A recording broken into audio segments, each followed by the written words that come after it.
So we recently reviewed the Joolz Aer 2, and we wanted to put out a supplementary video, more specifically summing up the bigger differences in comparison to the previous version of the model, the Aer Plus, which is still currently available a lot of places at a discount.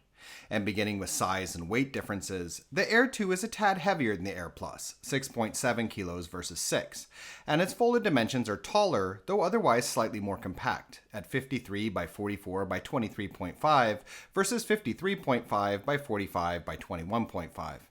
Weight capacity is identical in the seat between the two versions, 22 kilos, but the Aer 2 can take more in its underslung shopping basket, 8 kilos versus 5 on the Aer Plus.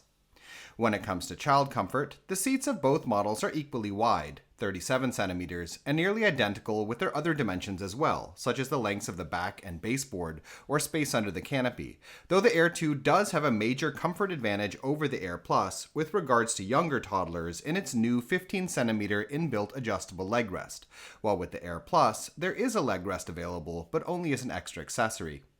In terms of other differences with the seat, the Aer 2's harness is now tightenable via a pair of straps, one for the shoulder straps and one for the side straps, while the textile setup has shifted with regards to the boards, with the new Aer 2 having the negative that the plastic backboard is visible just by lifting the liner, which makes the seat feel unfinished in my opinion. The updated bassinet isn't available here yet, but looks so far to be nicer than the Aer Pluses, with higher walls and being overnight approved, while still having that nifty ability to flatten and remain attached to the chassis when folded.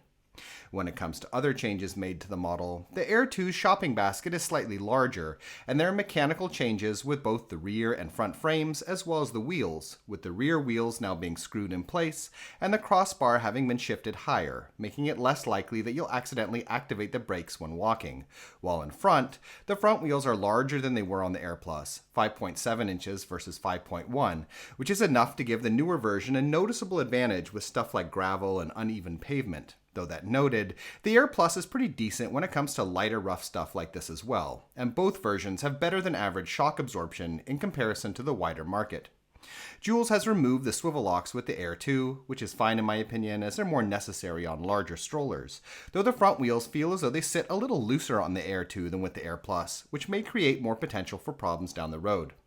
So those are the main changes made with the Aer 2 in any case. As far as whether it's currently worth going for the new model versus the Aer Plus is at a discount, while the Aer 2 is nice, the price difference is such that the Aer Plus is a bit more appealing in my opinion, since other than that bump and terrain capability, which may well be a deciding factor for some people, both models are very similar in many important ways, including their recline positions, seat dimensions, how they fold, and the feel of their chassis. And if you go with the Aer Plus, you could get the model with the bassinet for only a little more than the basic Aer 2 without one, or you could add the leg rest accessory and a rain cover while still getting it cheaper. In any case, we hope you enjoyed this video. If you'd like to know more about either of these models, we have standalone reviews that go into a lot more detail, and links have been added in the description. In addition, if you're currently shopping for a stroller, we have a buyer's guide on our Patreon page, which lists a wide range of models that we recommend, with a lot of technical and lifestyle related information. You can find it by following the link in the description as well. Thank you.